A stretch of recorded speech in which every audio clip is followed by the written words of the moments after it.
নমস্কার বন্ধুরা, যারা যারা কেপি কনস্টেবলের জন্য বসে আছো, অপেক্ষা করে আছো, যারা যারা ভাবছো যে কেপি রেজাল্ট কবে দেবে, কবে নাগাদ দিতে পারে, পিএমটি পিইটি কখন হবে, মেন এক্সাম কখন হবে, তো তাদের জন্য অবশ্যই এই ভিডিওটা স্কিপ না করে মন দিয়ে দেখো। এই ভিডিওটায় আমরা আলোচনা করব যে কখন রেজাল্ট দেবে, কখন পিএমটি পিইটি হবে, কখন মেন এক্সাম হবে। তো চলো ভিডিওটা শুরু করি দেরি না করে। তো রেজাল্ট তোমাদের দেবে, তোমাদের ফেব্রুয়ারির 20 তারিখে রেজাল্ট দেবে। ফেব্রুয়ারির 20 তারিখে যদি রেজাল্ট না দিতে পারে, তাহলে 21শে ফেব্রুয়ারি অবশ্যই তোমরা রেজাল্ট পেয়ে যাবে। এটা কিন্তু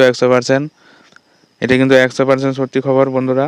রেজাল্ট কিন্তু তোমরা পেতে চলেছ ফেব্রুয়ারির 20 তারিখে কিংবা 21 তারিখের মধ্যে তোমরা কিন্তু ফাইনাল রেজাল্ট তোমরা কিন্তু পেয়ে যাবে।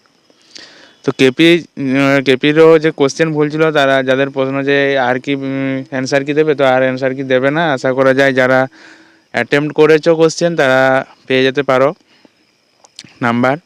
তো পিএমটি পিইটি কখন হবে? ভোট কিন্তু মনে হচ্ছে খুব শীঘ্রই হবে, তাই ভোটের পরেই তোমাদের পিএমটি পিইটি হবে, কিন্তু দেরি করবে না। খুব সম্ভবত মে মাসে তোমাদের কিন্তু পিএমটি পিইটির ডেট কিন্তু তোমরা পেয়ে যাবে পিএমটি পিইটি। আর যারা কিন্তু এই রোদে ছুটতে কিন্তু একটু অসুবিধা হবে, শীতকালের মতো না, যাদের ছুটতে একটু অসুবিধা হয় রোদে, তারা কিন্তু একটু ভালোভাবে প্র্যাকটিস করবে। তোমরা ভিটামিন সি, লিয়াম সি ট্যাবলেটও খেতে পারো, ট্যাবলেটটা খেয়ে ছুটতে পারো, তবে অতিরিক্ত মাত্রায় খাবে না।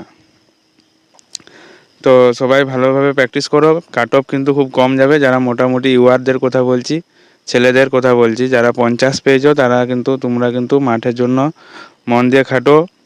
এবছরে এই কেপি কিন্তু তোমার।